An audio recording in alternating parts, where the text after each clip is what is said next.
Hi, good evening all of you. मैं नौशाद अब्बास। आज हम पढ़ेंगे यूनिट एंड डायमेंशन क्या होते हैं उनके बारे में।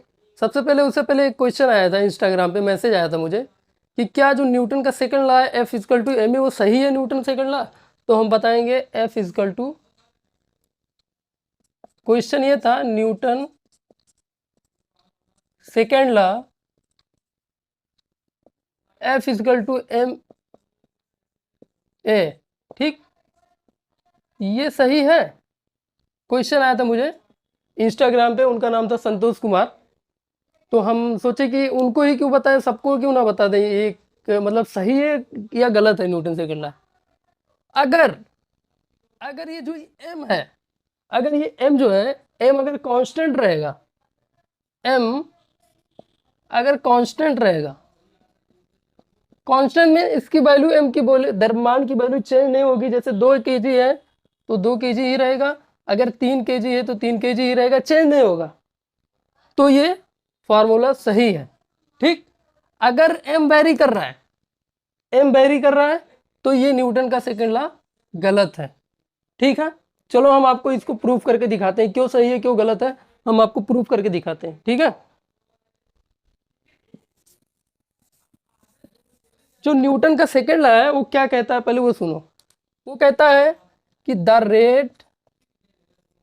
Rate of change of momentum equal to force. Momentum को हिंदी में कहते हैं संवेग, संवेग, ठीक। न्यूटन का कहना था कि जो the rate of change of momentum is equal to force, जो संवेग है उसकी परिवर्तन की दर जो होती है वो फोर्स के बराबर होती है। फॉर्मूला लिखते हैं इसका, एफ इक्वल टू होता है D P by D T. ये न्यूटन का एग्जैक्ट सेकंड लॉ है, सेकंड लॉ। अभी F equal to M A कहाँ से आया वो मैं आपको प्रूफ करके दिखाता हूँ, ठीक है। F equal to M A कहाँ से आया मैं आपको प्रूफ करके बताता हूँ कैसे आया ये, ठीक है। ये जो पी होता है, पी इसको हम बोलते हैं मोमेंटम, मोमेंटम, ठीक है। मोमेंटम हिंदी में बोलते हैं संवेग, ठीक। पहले जानते हैं मोमेंटम क्या होता है, ठीक है। मोमेंटम बताते हैं हम आपको क्या होता है मोमेंटम।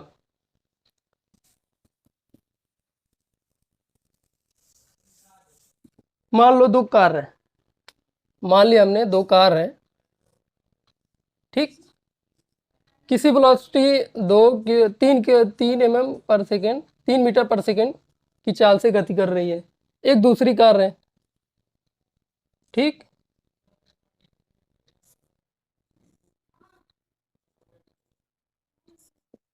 ये 2 मीटर पर सेकेंड की चाल से गति कर रही है, ठीक है।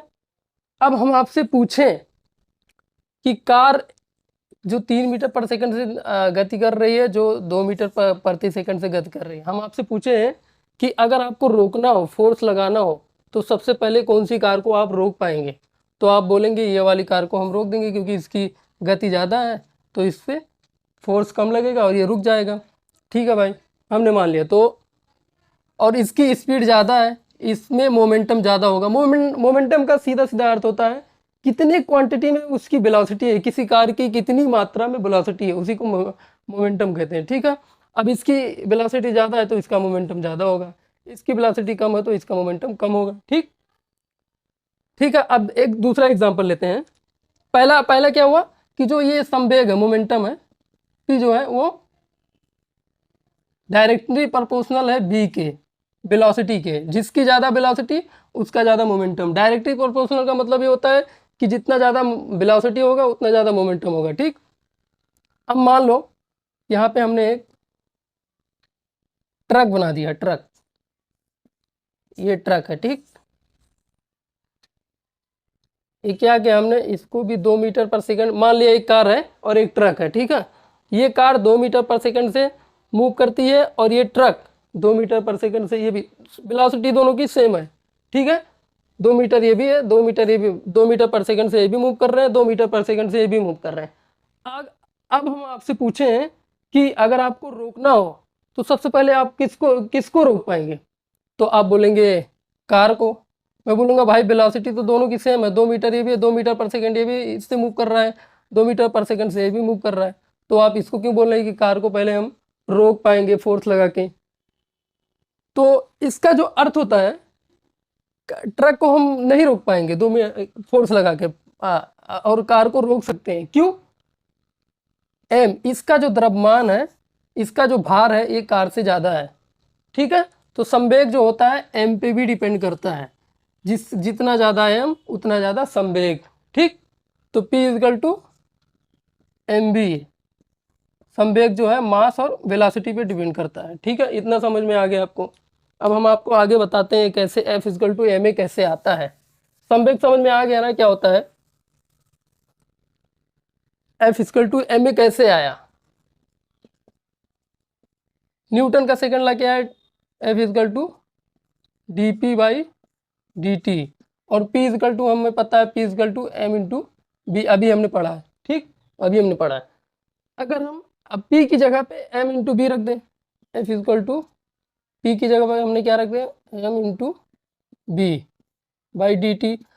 अब एक बार m के रिस्पेक्ट में हम इसको डिफ्रेंशिएट कर दें, एक बार b की, एक फार्मूला होता है आपने कैलकुलस में पढ़ा होगा मैथ में, कि मान लीजिए कोई फलन है x और y, अगर उसको t के रिस्पेक्ट में डिफ्रेंशिएट करना है तो इसका फार्मूला होता है, एक बार y को पीछे रखते हैं dx बाई डी टी करते हैं, और एक बार x को पीछे रख के dy बाई डी टी करते हैं। इसका फार्मूला होता है ये, जब आप कैलकुलस पढ़ेंगे ना तो ये वाला फार्मूला पढ़ेंगे, ठीक है। अब यहाँ पे देखिए, यहाँ पे क्या होगा, एक बार हमने क्या किया, m को पीछे कर दिया और v को डिफ्रेंशिएट कर दिया, तो क्या हो गया D B by D T, और एक बार क्या किया, b को रख दिया, m को कर दिया, ठीक, ये आ गया। ये जो फार्मूला होता है ये न्यूटन का डिफरेंशिएशन फार्मूला होता है, न्यूटन का डिफरेंशिएशन फार्मूला होता है ये, ठीक। अब बताते हैं आपको, यहां तक समझ में आ गया आप सबको। अब आगे देखते हैं, अगर यहाँ पे कंडीशन क्या थी कि m कांस्टेंट हो तब ये formula Newton second law violate करता है।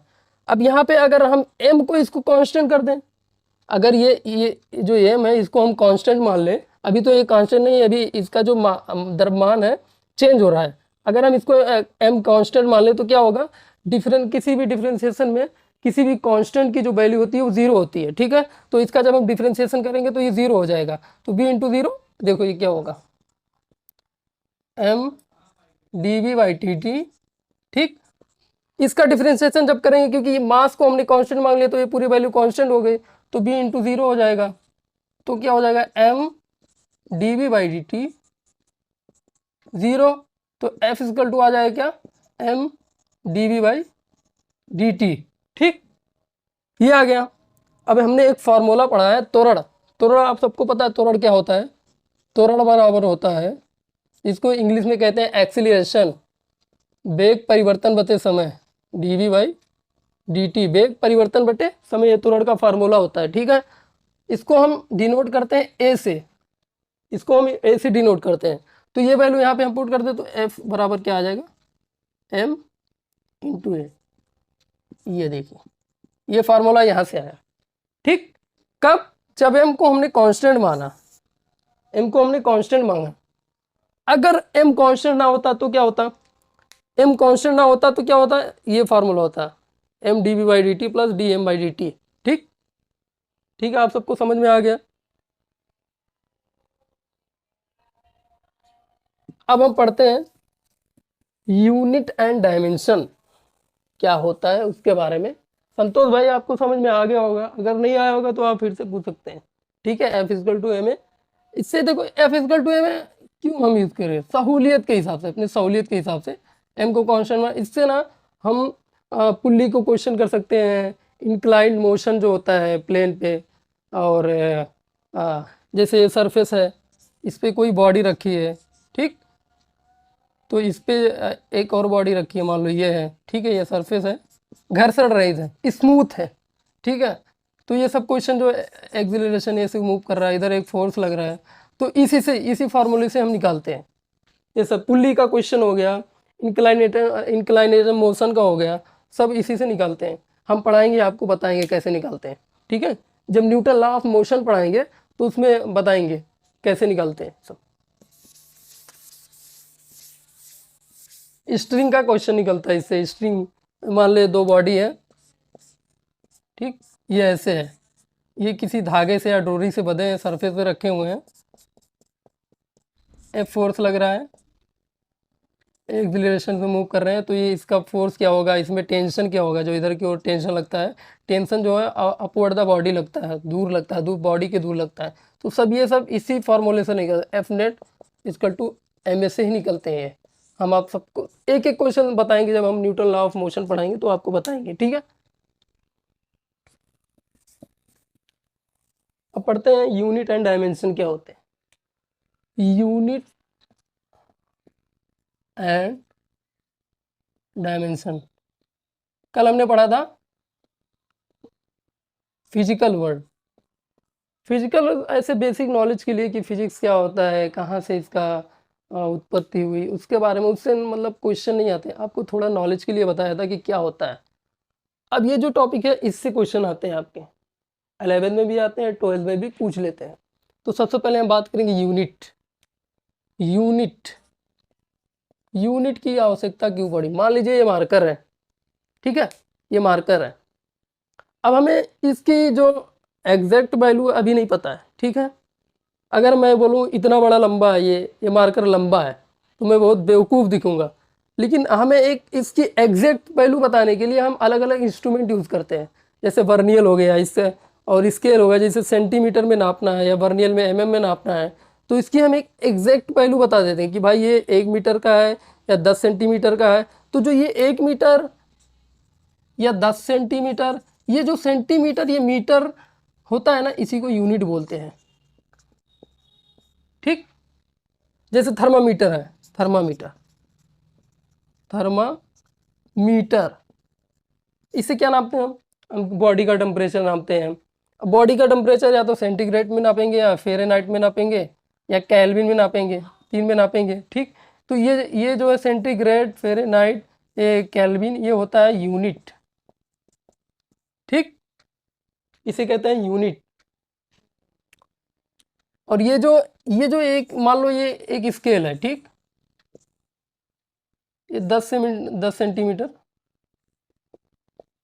लंबी है, तो ये जो सेंटीमीटर ये तो यूनिट हो गया, और ये जो 10 है ना, ये इसका मैग्नीट्यूड हो गया, इसे मैग्नीट्यूड बोलते हैं, परिमाण, हिंदी में बोलते हैं परिणाम, परिमाण, और यूनिट को हिंदी में बोलते हैं मात्रक, मात्रक, ठीक। डायमेंशन को बोलते हैं बीमा, ठीक। अब पहले हम पढ़ते हैं यूनिट कितने प्रकार के होते हैं, कौन कौन सी इनकी पद्धतियां होती हैं। यूनिट को 3 पद्धति में बांटा गया है। सबसे पहली पद्धति क्या होती है मैं बताता हूं आपको। यूनिट इसको 3 भागों में बांटा गया। पहला है MKS पद्धति, दूसरा है CGS पद्धति, तीसरा है FPS पद्धति। इस पद्धति को हम ब्रिटिश पद्धति भी कहते हैं, ब्रिटिश पद्धति, क्योंकि ब्रिटिश के लोग जो होते हैं वो फुट पाउंड में अभी भी मापते हैं। तो और ये जो होती है CGS, इसको हम फ्रांस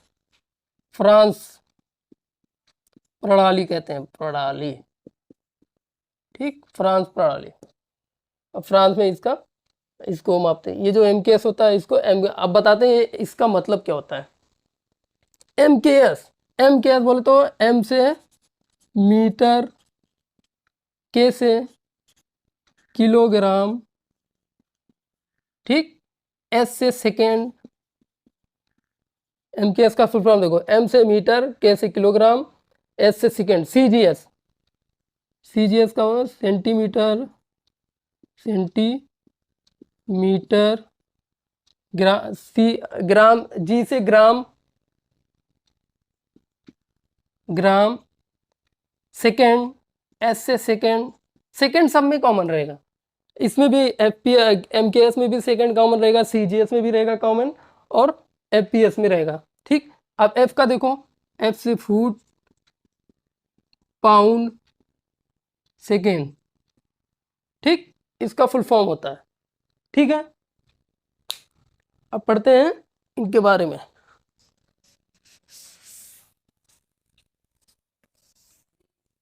एमकेएस पद्धति, सीजीएस, ये पता चल गया आपको क्या होता है। एमकेएस मीटर में, किलोग्राम में, सीजीएस में। एक होता है एसआई, जो ये देखो एक और चीज है सीजीएस। सीजीएस को मॉडिफाई करके हमने एमकेएस बनाया, और एमकेएस को मॉडिफाई करके हमने एक और बनाया एसआई। एसआई का फुल फॉर्म होता है इंटरनेशनल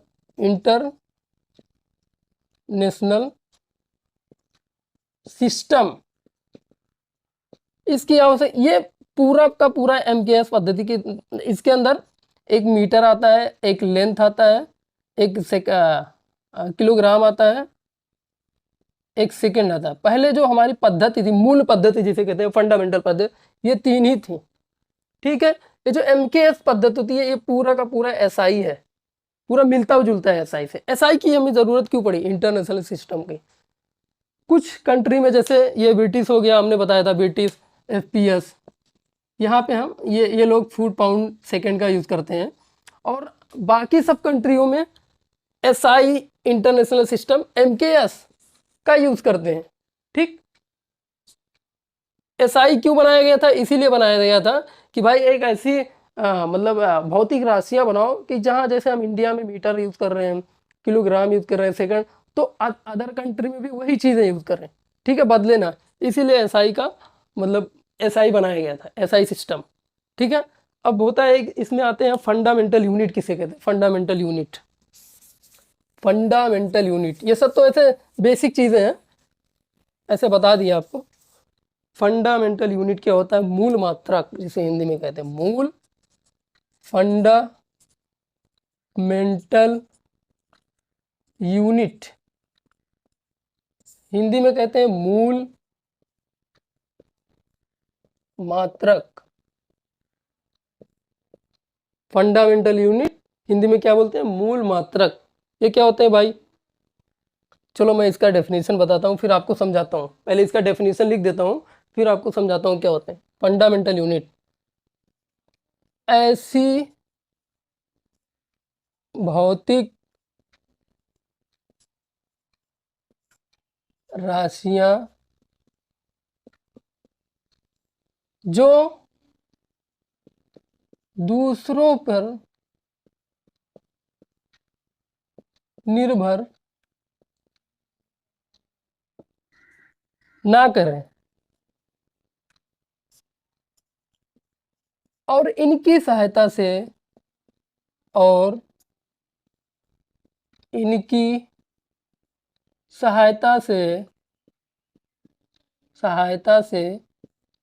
अन्य राशियों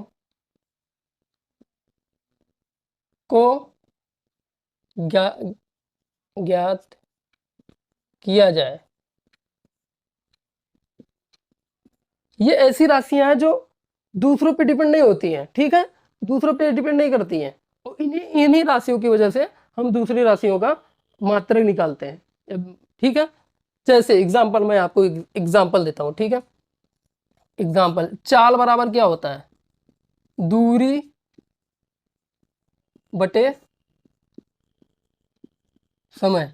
दूरी बोले तो लेंथ, इसको हम एल से डिनोट करते हैं, समय को टी से डिनोट करते हैं, तो इसका मात्रक हो गया एम, एल जो एल है मीटर हो गया, इसका पर सेकेंड हो गया।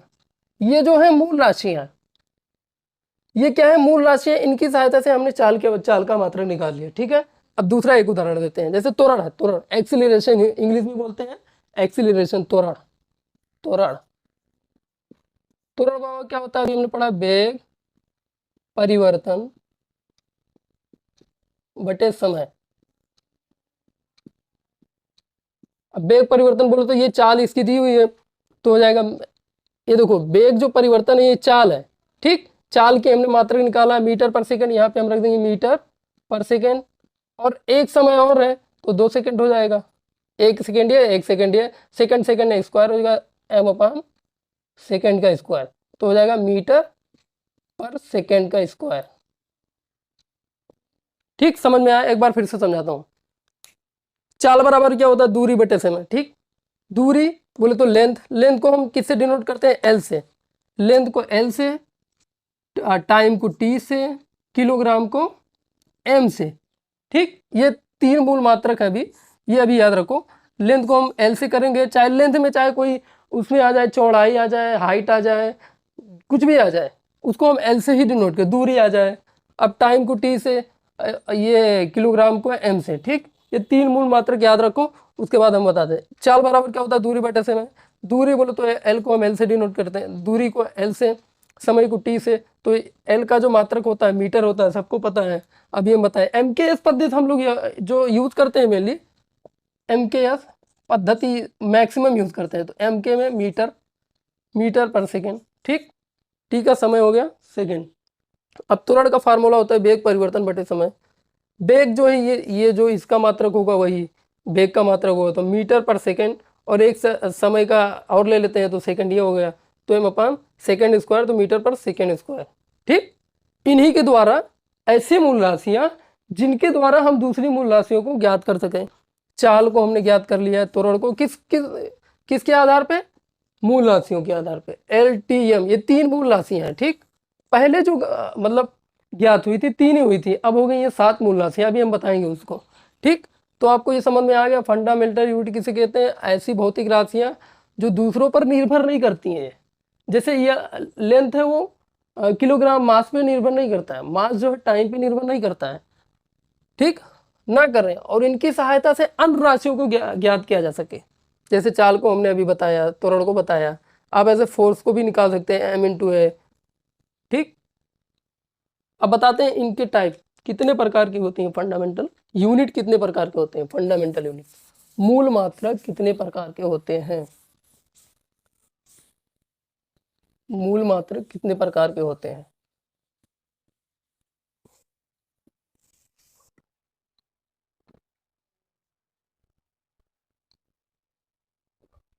ठीक, मूल मात्रक कितने प्रकार के होते हैं हम आपको बताएंगे।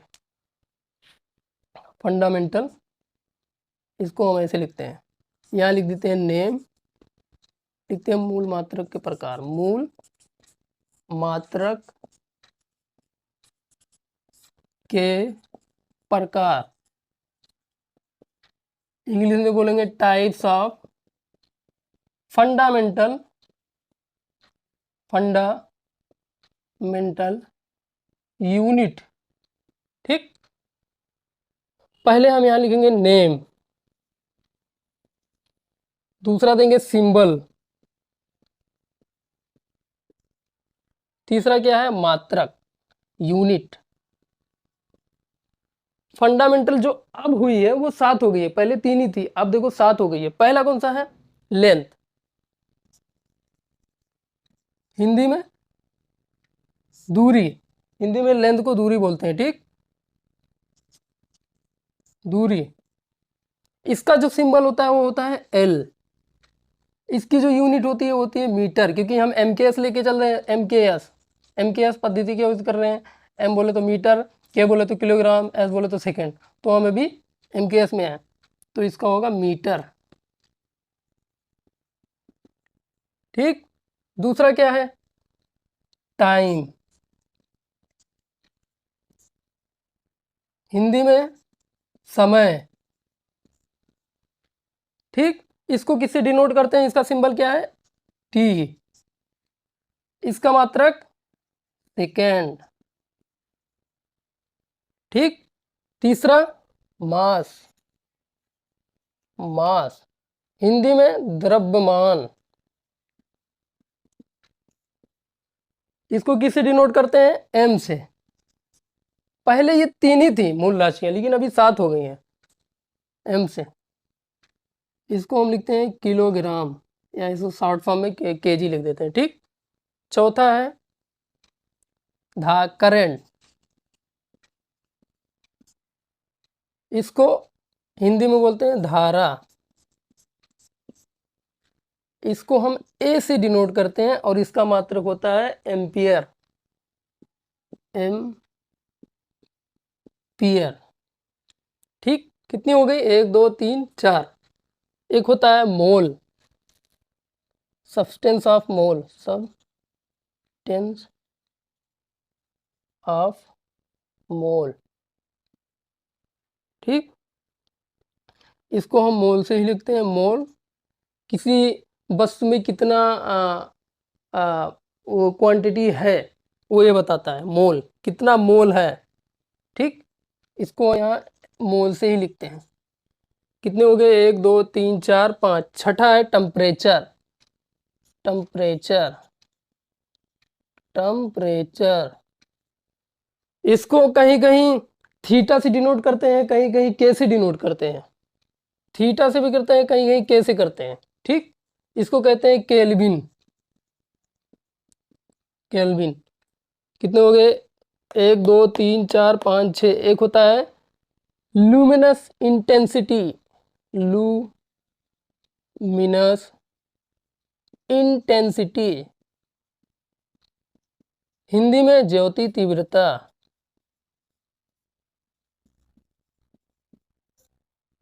इसको हम किससे डिनोट करते हैं, सी डी। इसका मात्रक कैंडिला, कैंडिला, ठीक।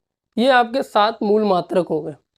लेंथ को एल से, टाइम को टी से, इसका मात्रक सेकेंड, एल का मीटर, द्रव्यमान का एम का केजी, करंट का ए एम्पियर, सब्सटेंस ऑफ मोल का मोल, मोल ही रहता है। टेम्परेचर को कहीं कहीं थीटा से, कहीं कहीं के से डिनोट करते हैं, ठीक है। इसका होता है केल्विन। लुमिनस इंटेंसिटी, ज्योति तीव्रता को सी डी से डिनोट करते हैं, इसका होता है कैंडिला, ठीक। इतना तो आप सबको समझ, ये क्या है, फंडामेंटल यूनिट के प्रकार, मूल मात्रक के प्रकार, ठीक। अब एक मात्रक होता है व्युत्पन्न मात्रक, व्युत्पन्न डिराइव यूनिट। वो क्या होता है बताते हैं आपको। व्युत्पन्न मात्रक या डिराइव यूनिट, व्युत्पन्न मात्रक, हिंदी थोड़ा सही नहीं है भाई, देख लेना। व्युत्पन्न मात्रक या डिराइव यूनिट, ये क्या होता है। ये जो राशियां होती हैं, ये जो मूल राशियां होती हैं, ये जो भौतिक राशियां होती हैं, वो किससे बनती हैं, मूल राशियों से बनती हैं। ये जो राशियां होती हैं, ऐसी राशियां, ऐसी राशियां, ऐसी भौतिक राशियां लिखेंगे तो और अच्छा हो जाएगा। भौतिक राशियां जो मूल राशियों के द्वारा ज्ञात किया जाए, ठीक। ऐसी भौतिक राशियां जो मूल राशि, मूल राशि अभी हम आपको बताया एल कामा एम कामा टी। अब ये टी 7 बताया, हम आपको 3 ही यहाँ लिख रहे हैं, 7 हैं, आपको 7 बताया, ये 3 लिख रहे हैं। एल बोले तो लेंथ, एम बोले तो किलोग्राम, टी बोले तो टाइम। इनकी सहायता से सॉल्व किया जाए। जैसे हमने आपको एक एग्जांपल दिया था चाल वाला, चाल बराबर क्या होता है, दूरी बटे समय, दूरी बटे समय, दूरी बटे समय, दूरी एल, समय टी, मीटर पर सेकेंड। एक एग्जांपल और लेते हैं, घनत्व।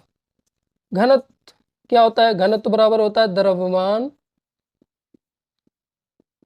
बटे आयतन, मास अपान वॉल्यूम। द्रव्यमान बोले तो द्रव्यमान जैसे बोला हमने एम, किलोग्राम, द्रव्यमान को किलोग्राम में भाई वो हम लोग मापते हैं, तो यहाँ एम। घनत्व आयतन, अब आयतन में होगा लंबाई गुणे चौड़ाई गुणे ऊंचाई, ठीक। तो ये दूरी ही है, ये दूरी ही है, ऊंचाई भी एक दूरी है, ये क्या है, एक दूरी है, ये एक दूरी ही है, ठीक। इन सब को एल से ही डिनोट करें, एल इंटू एन, तो इसका हो गया किलोग्राम, इसको हो गया L cube, metre cube, kilogram पर मीटर क्यूब, ठीक। समझ में आया आपको। व्युत्पन्न मात्रक क्या होता है, ऐसे मात्रक जो मूल राशियों के द्वारा या उनकी सहायता से ज्ञात किया जाए। इसे व्युत्पन्न मात्रक होते हैं कहते हैं। ठीक, लिखना हो तो लिख लो, पॉज करके वीडियो पॉज करके लिख लेना अगर लिखना हो तो। आते हैं एक नंबर में, अगर छोटा क्वेश्चन रहेगा तो पूछ लेते हैं, ऑप्शन में पूछ लेते हैं क्या है ये क्या था, व्युत्पन्न मात्रक या ड्राइव मात्रक। अब दो मात्रक और होते हैं, सप्लीमेंट्री यूनिट, सप्लीमेंट्री,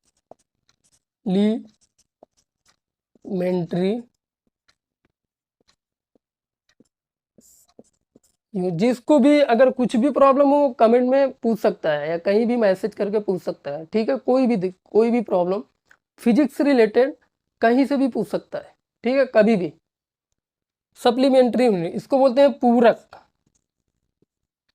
पूरक मात्रक। सप्लीमेंट्री दो टाइप के होते हैं, एक होता है सॉलिड एंगल, दूसरा होता है प्लेन एंगल। इसको हिंदी में बोलेंगे सॉलिड ठोस एंगल, ठोस कोण। इसको इंग्लिश में हिंदी में क्या बोलेंगे, समतल, समतल कोण।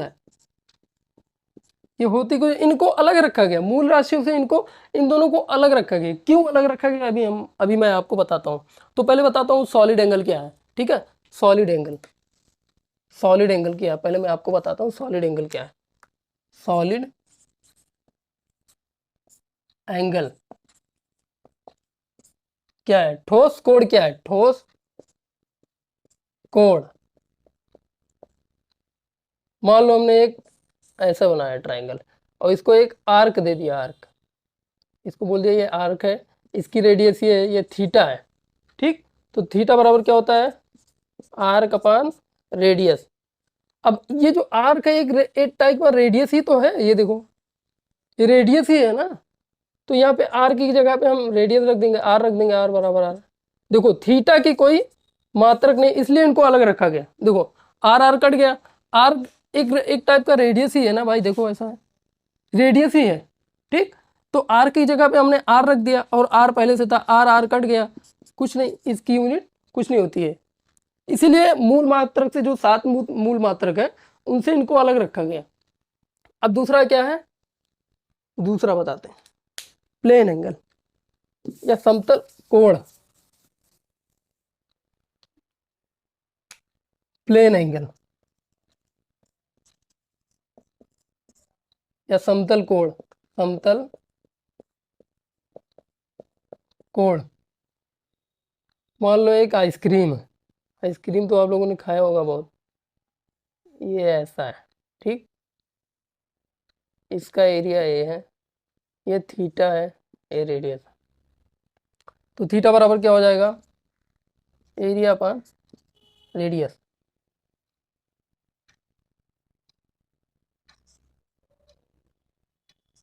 एरिया अपान रेडियस का स्क्वायर। तो एरिया एरिया आर स्क्वायर हो जाएगा, आर स्क्वायर कट जाएगा, तो थीटा बराबर कोई यूनिट। बोले तो इनको बाद में जब हम पढ़ेंगे ना रिजिड बॉडी वगैरह तो उसमें बताएंगे। बस इतना जान लो, इनका ये होता है ए अपान आर स्क्वायर होता है। इसको इनका जो मात्रक होता है एक का होता है इसका, अच्छा हाँ, सॉलिड एंगल जो था, सॉलिड एंगल, इसका जो मात्रक होता है रेडियन, आर डी से डिनोट करते हैं, इसको लिखते हैं रेडियन। और ये जो है plane angle, plane angle, plane angle, इसका जो मात्रक होता है उसे कहते हैं S steradian, steradian. ठीक, जब हम इसको पढ़ाएंगे आगे आगे तो आपको समझ में आएगा। बस इतना जान लो कि इनको, इसलिए मैंने आपको बताया कि मूल राशि से इनको अलग, इनका कोई जैसे ये एरिया हो गया अपान आर स्क्वायर हो गया, आर स्क्वायर कट गया, तो इनका भी कुछ यूनिट नहीं है, लेकिन इनको बोलते हैं रेडियन, स्टे रेडियन, और सॉलिड को बोलते हैं रेडियन। ठीक, कितना समझ में आ गया आपको। ये था यूनिट। यूनिट कैसे निकालते हैं थोड़ा बता देते हैं आपको, यूनिट निकालते कैसे हैं। जैसे कोई फार्मूला हो, अगर हम आपसे पूछें कि उसका यूनिट क्या होगा, तो यूनिट कैसे निकालते हैं हम आपको बताते हैं, ठीक है। जितना हमने पढ़ाया इससे बाहर यूपी बोर्ड और सीबीएसई बोर्ड का जितना हमने पढ़ाया अभी, उससे बाहर क्वेश्चन नहीं आएगा, इतना मैं आपको गारंटी देता हूँ, ठीक है। अब इसका मात्रक कैसे निकालते हैं, जैसे हमने लिया वेग, ले लिया वेग। वेग बराबर क्या होता है, सबको पता है, ये फार्मूला आपको पता होना चाहिए, छोटा सा 10 का सवाल है, विस्थापन बटे समय। अब विस्थापन क्या है, एक प्रकार की दूरी ही तो है, विस्थापन क्या है, एक प्रकार की दूरी है, ठीक है। तो इसको डिनोट करेंगे एल से, अब समय को जानते हैं टी से, तो एल का होता है मीटर, मीटर, टी का होता है सेकेंड, तो इसकी बीमा हो गई मीटर पर सेकेंड, ठीक। ऐसे बीमा निकाल, अगर आपको फॉर्मूला पता है तो आप मात्रक निकाल लेंगे, ठीक है। अगर आपको फॉर्मूला पता है मात्रक निकाल लेंगे, बीमा भी निकाल लेंगे, ठीक है। तो ऐसे मात्रक निकालते हैं, जैसे एक और उदाहरण ले लेते हैं, त्वरण, वेग परिवर्तन बटे समय, वेग परिवर्तन बटे समय, ठीक। वेग परिवर्तन बोले तो यही है मीटर पर सेकेंड, और टाइम पहले से एक समय और है तो एक सेकेंड और हो जाएगा, तो second into second, second square हो जाएगा, मीटर पर सेकेंड स्क्वायर हो गया। फार्मूला पता है तो आप निकाल लेंगे, मात्रक निकाल लेंगे। अगर आपको फार्मूला नहीं पता है तो आपको प्रॉब्लम होगी, ठीक है। और जैसे जैसे हम पढ़ाएंगे, जैसे जैसे हम फार्मूला लिखवाएंगे आगे आगे, जैसे पढ़ाएंगे, जैसे कूलम्स वाला पढ़ाएंगे या कोई भी टॉपिक पढ़ाएंगे, तो उसमें फार्मूला लिखेंगे, फार्मूला के नीचे उसकी बीमा लिखेंगे, उसके मात्रक लिखेंगे सब, और उसकी गतिज ऊर्जा जैसे पढ़ाएंगे तो गतिज ऊर्जा क्या होती है उसके बारे में, उसका फार्मूला क्या होता है, हाफ एम वी स्क्वायर, उसका बीमा क्या होता है, हम सब आपको बताएंगे, ठीक है, निकाल के वहीं बताएंगे। जैसे जैसे हम टॉपिक में आगे बढ़ेंगे उसमें अलग अलग फार्मूले आएंगे, उस फार्मूले को हम आपको बताएंगे, ठीक है, उसकी बीमा बताएंगे, उसके मात्रक बताएंगे, ठीक। अब ये हो गया, यूनिट खत्म हो गई, यूनिट इससे ज़्यादा कुछ नहीं है, इससे ज़्यादा आपको कोई क्वेश्चन नहीं पूछेगा यूनिट से। यूपी बोर्ड और सीबीएसई बोर्ड के लिए यूनिट इतना सफिशियंट है, इससे ज़्यादा क्वेश्चन नहीं आता है, ठीक। अब डायमेंशन, डायमेंशन हिंदी में बोलते हैं बीमा, बीमाएं। डायमेंशन होता क्या है, पहले ये समझो, डायमेंशन कहते किसे हैं, हम यहाँ डेफिनेशन लिखते हैं, उसके बाद आपको समझाते हैं। किसी भी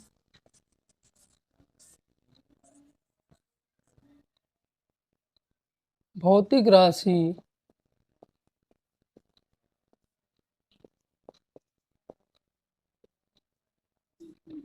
या मूल राशि, मूल राशि बोले तो वही LMT के ऊपर की घातों को बीमा कहते हैं, बीमा। जैसे मूल राशि क्या है, LMT, ठीक। अब हमने क्या किया, इनके ऊपर घात लगाने पे, जैसे हमने मान लो 2, जैसे हमने 2 लगाया ये बीमा बन गई, इनके ऊपर कुछ भी घात लगाने पे टी स्क्वायर, जैसे इसके ऊपर हमने कोई घात लगा दिया तो इसी को बीमा कहते हैं, सिंपल वर्ड, सिंपल मीनिंग यही है, ठीक। अब ये घात 0 भी हो सकता है, 1 भी हो सकता है, 2 भी हो सकता है, 3 हो गया, जैसे फार्मूला रहेगा उसके हिसाब, तो आपको समझ में किसी भी जो ये मूल राशियां इनके ऊपर जब हम घात लगाते हैं तो वही बीमा बन जाती हैं, ठीक है। अब बीमा, बीमा निकालते कैसे हैं, फार्मूला विधि से।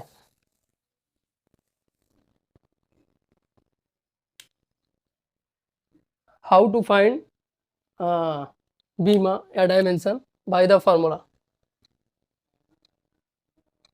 सूत्र द्वारा, सूत्र द्वारा बीमा निकालना या ज्ञात करना। बीमा को इंग्लिश में डायमेंशन बोलते हैं, ठीक है। अब हम स्टार्टिंग से आपको एक, हम आपको एक सिंबल बताएंगे, वो सिंबल आपको याद होना चाहिए। जैसे लेंथ का है, लेंथ या दूरी, या अगर हम चौड़ाई बोलेंगे, ऊंचाई बोलेंगे, तो इसको डिनोट एल से ही करते हैं। और बीमा लिखने की विधि ऐसे होती है, इसको ब्रैकेट में ऐसे लिखते हैं। ठीक। अगर हमने बोला मास, हिंदी में द्रव्यमान, ठीक, मास बोला तो इसको हम एम से डिनोट करेंगे। ठीक, हिंदी लिख देते हैं इधर, द्रव्यमान। अगर हमने बोला टाइम, जैसे हमने टाइम बोला, आपको समझ आना चाहिए कि ये टी है। अभी हम आपको तीन, वो तो सात होती हैं, आपको बताया था।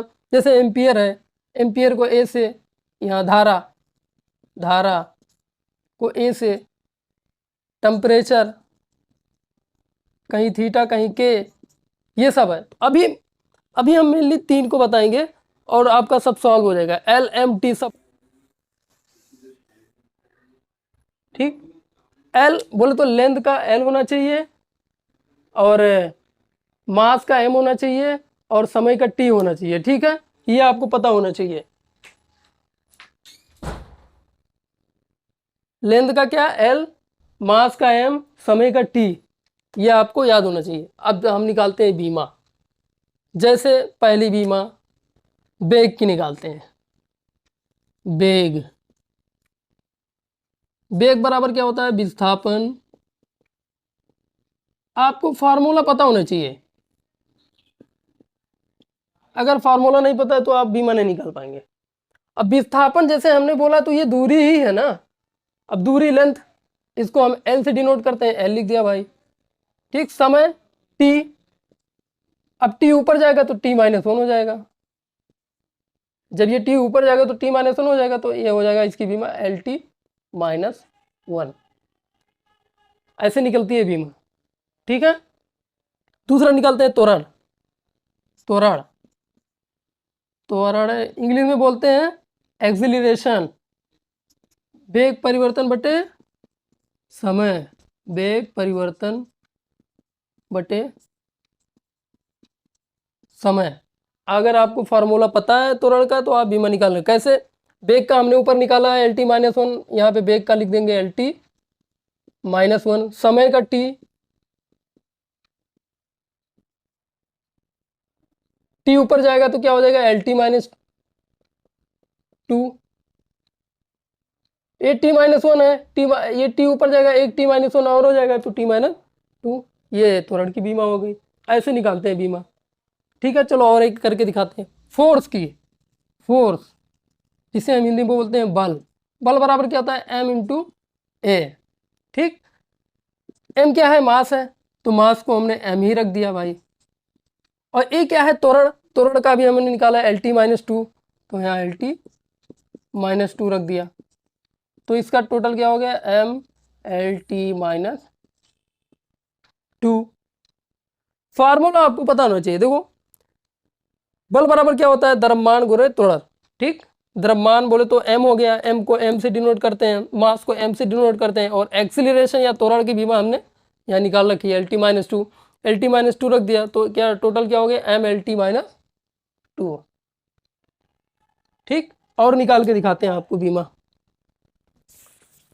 कोई भी बीमा ले लो, आपको फॉर्मूला पता होना चाहिए।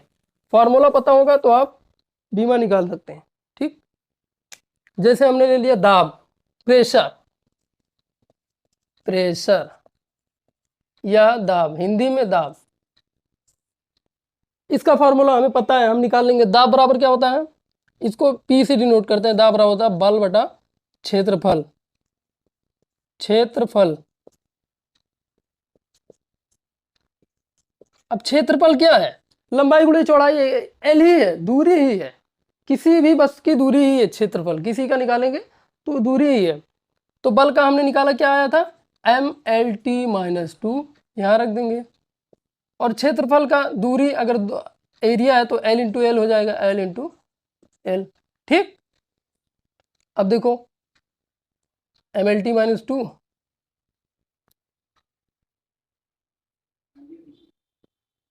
ठीक, एक एल से एक एल चला जाएगा, कट जाएगा, तो क्या बचेगा, एम -2, ये बचेगा ना, P=2।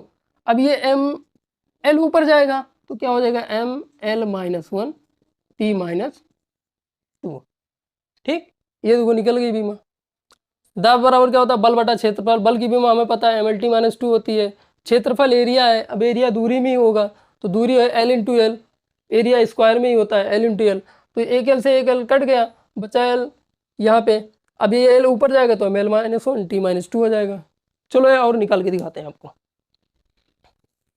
कार्य की निकाल के दिखाते हैं। कार्य, वर्क, वर्क हिंदी में कार्य। फॉर्मूला क्या होता है, वर्क बराबर बल गुणे विस्थापन। ठीक, बल की भी हमें पता है MLT-2, यहाँ रख दिया MLT-2। ठीक, विस्थापन क्या है, दूरी है, L रख दिया। तो M, एक L इधर है, एक L इधर, 2 हो जाएगा तो ML² T-2 आ गया, निकल गया। ठीक, और निकाल के दिखाते हैं आपको। चलो एनर्जी की निकाल के दिखाते हैं। कौन सी एनर्जी, गतिज की निकाले कि स्थिति की निकाले कि गतिज की। चलो पहले स्थिति ऊर्जा की निकाल के दिखाते हैं। पहली बात, ऊर्जा शब्द जहां भी आएगा उसकी बीमा होगी ML² T-2। अगर ऊर्जा कहीं पे पूछ लिया है, कोई भी ऊर्जा हो, लास्ट में जैसे आपने ऊर्जा देखा ऑप्शन में, अगर ML² T-2 पे क्लिक कर दें सही हो जाएगा आपका। कोई भी ऊर्जा हो उसका बीमा सेम रहता है। अब आपको हम प्रूव करके दिखाते हैं कैसे। पहले हम गतिज ऊर्जा की निकाल के दिखाते हैं, फिर स्थिति ऊर्जा, दोनों की निकाल के। पहले हम गतिज ऊर्जा, गतिज ऊर्जा, ठीक, इंग्लिश में क्या बोलते हैं, काइनेटिक एनर्जी, काइनेटिक एनर्जी। ये सब आपको हम डिटेल में बताएंगे, क्या होता है गतिज ऊर्जा, क्या होता है स्थितिज ऊर्जा, क्या होता है कार्य, सब बताएंगे। लेकिन अभी हम आपको बीमा बता रहे हैं, जैसे जैसे आगे बढ़ेंगे सब आपको बताएंगे क्या होता है। ठीक है, अब इसका फॉर्मूला होता है E बराबर ½ mv²। अब ये 1/2 कांस्टेंट है, कांस्टेंट की कोई बीमा नहीं होती है, इसको हमने हटा दिया। इसका फॉर्मूला जो होता है 1/2 होता है, ठीक, लेकिन कांस्टेंट की कोई बीमा नहीं होती है तो हमने लिख दिया mv²। इसको हटा दिया 1/2 को। m का हमें मालूम है, m होता है, ठीक। बेग का हमने निकाला है, बेग का निकाल के दिखा देते हैं आपको। बेग बराबर क्या होता है, विस्थापन बटे समय। ठीक, विस्थापन L, T का T ऊपर गया T-1। अब यहाँ पे 2 भी है, B² है तो यहाँ पे क्या हो जाएगा, T² हो जाएगा, L² हो जाएगा, L² T-2 हो जाएगा। समझ में आया। यहाँ पे जब एक था, बेग का क्या होता है LT-1। अब यहाँ पे B² है तो जब इसका स्क्वायर करेंगे तो क्या हो जाएगा, L² T-2।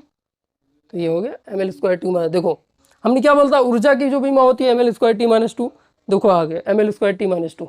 अब तुम्हें हम स्थिति ऊर्जा का निकाल के दिखाते हैं, potential energy, potential energy, potential energy की बीमा निकाल के आपको दिखाते हैं। ठीक, हिंदी में क्या बोलते हैं, स्थिति ऊर्जा, स्थिति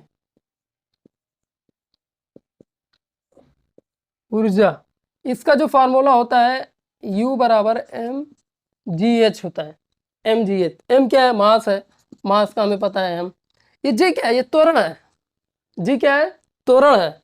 और त्वरण की बीमा क्या होती है, त्वरण बराबर, हमने फार्मूला हमें याद है, त्वरण बराबर होता है वेग परिवर्तन बटे समय, वेग परिवर्तन बटे समय। वेग की मालूम है LT-1, ये समय नीचे है, ये ऊपर जाएगा तो LT-2 हो जाएगा। ठीक, तो त्वरण की बीमा होगी LT-2। इसकी जगह पे हमने LT-2 रख दिया। ये हाइट है, हाइट हो या चौड़ाई हो या कुछ भी हो, इसकी बीमा L ही होती है, हमने आपको बताया है, तो यहाँ पे रख दिया L। ठीक, अब ए के लिए यहाँ, ए के लिए यहाँ 2l हो जाएगा, तो M L square T minus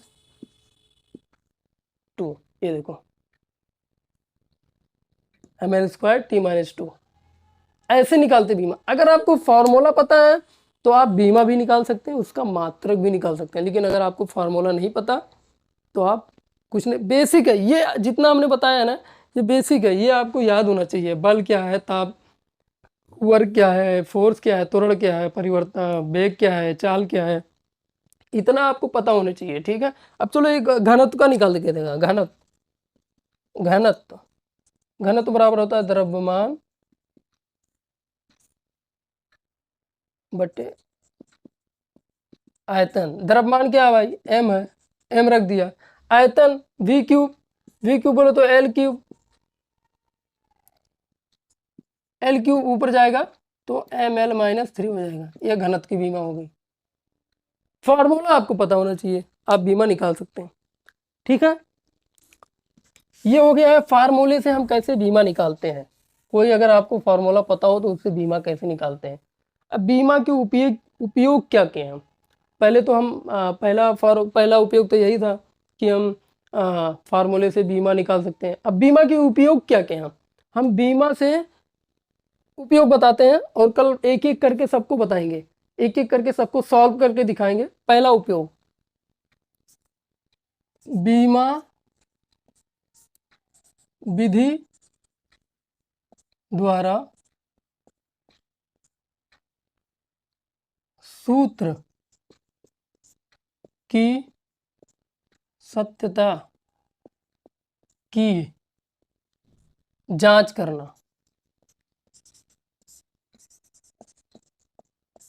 जैसे एक एस बराबर होता है you plus half A T square.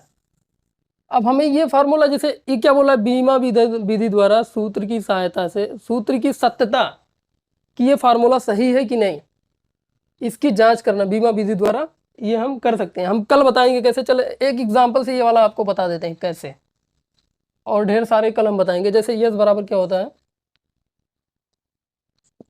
U T plus half A T square. ठीक, ये फार्मूला है, आपने दे दिया किसी ने। अब हमें नहीं पता कि ये फार्मूला सही है या गलत है, कैसे पता लगाएंगे। तो इसने बीमा विधि द्वारा किसी, इसमें क्या होता है कि ये जो होता है इसकी बीमा, इसकी बीमा और इसकी बीमा अगर सेम आ गई तो हमारा फार्मूला सही है, अगर सेम नहीं है तो फार्मूला गलत है। इसकी बीमा बोले तो ये क्या है, एस क्या है, एस होता है दूरी, यू क्या है, यू होता है वेग, ए क्या है, ए होता है त्वरण, टी क्या है, टी है समय।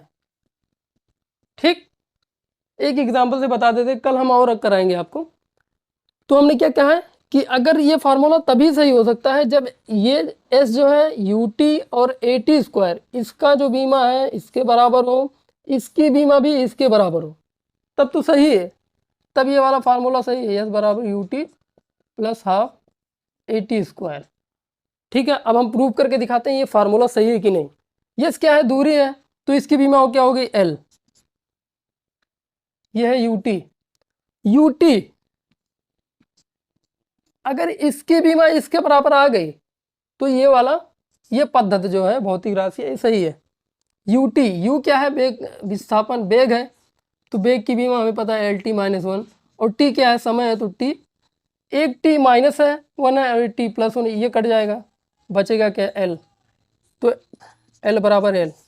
बोले तो ये वाला सही है, क्योंकि ये जो एस है इसके बराबर है, एस की बीमा क्या थी, एल थी। ठीक, और यूटी की बीमा भी एल आ गई। ठीक, अब हाफ ए टी स्क्वायर क्या होता है, हाफ ए टी स्क्वायर, ये हमें पता है कि कांस्टेंट की बीमा नहीं होती है। ठीक, तो ए टी स्क्वायर, यस बराबर ए टी स्क्वायर, कांस्टेंट की बीमा नहीं होती तो हमने उसको नहीं लिखा। ठीक, अगर ये ए टी स्क्वायर इस एस के बराबर आ गई, एस बोले तो एल के बराबर आ गई, तो ये बीमा हमारी सही हुई, नहीं तो गलत है। ठीक, हम आपको प्रूव करके दिखाते हैं। ए टी, ए क्या है, त्वरण है। ठीक, त्वरण की बीमा हमें पता है एल टी माइनस 2 होती है, हमने यहाँ रख दिया एल टी माइनस टू, और ये टी स्क्वायर है तो टी स्क्वायर हमने रख दिया, ये T square minus T square cut गया, एल इक्वल टू एल अपन, ये देखो एल बराबर एल, बोले तो ये फार्मूला सही है, क्योंकि यू टी की भी बीमा एल आ रही है, ए टी स्क्वायर की बीमा भी एल आ रही है, और एस की बीमार जो है दूरी है ये, तो इसकी बीमा एल होती है, ठीक, तो ये सही है। हम ऐसे सत्यता की किसी फार्मूले की जांच करते हैं बीमा विधि द्वारा।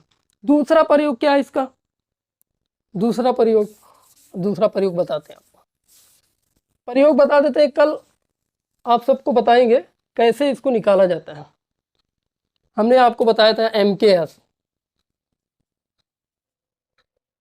MKS, CGS, FPS, ठीक। दूसरा इसका उपयोग क्या है कि किसी भी मात्रक को एक मात्रक से दूसरे मात्रक में चेंज किया जा सकता है। जैसे ये MKS है, MKS इसको हम बीमा विधि द्वारा CGS में चेंज कर सकते हैं। दूसरा उपयोग, तो दूसरा उपयोग क्या है, कल हम इसका पूरा उदाहरण देके बताएंगे, आप इतना समझ लो। दूसरा क्या है, किसी एक मात्रक को बीमा विधि द्वारा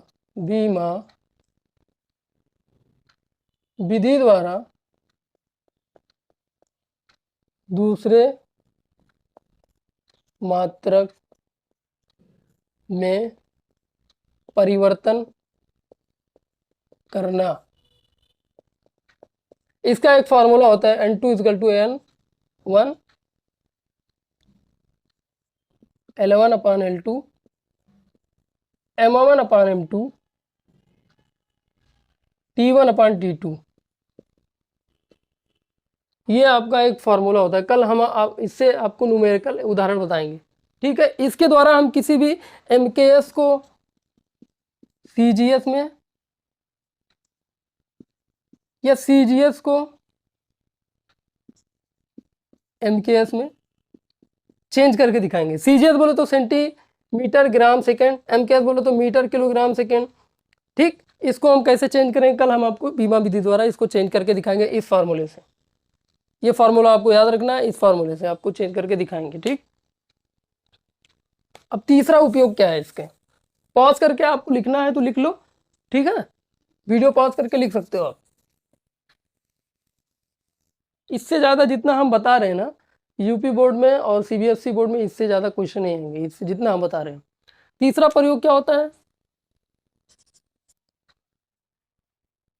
बीमा विधि द्वारा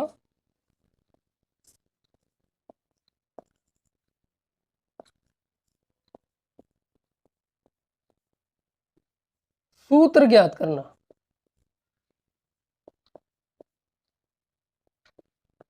इस पे भी कल हम एग्जाम्पल कराएंगे, अगर टाइम लगे तो हम एक एक करके जितना भी हम हेडिंग करा रहे हैं ना, उसका सबका एक एक कम से कम एक हेडिंग का 10 न्यूमेरिकल कराएंगे, आपको पूरा समझ में आ जाएगा, ठीक है। बीमा विधि द्वारा सूत्र ज्ञात करना, कैसे सूत्र ज्ञात करते हैं बीमा विधि द्वारा, वो बताएंगे, ठीक है। तो आज के लिए इतना ही रखते हैं, कल फिर मिलते हैं, तब तक के लिए बाय बाय, जय हिंद, जय भारत।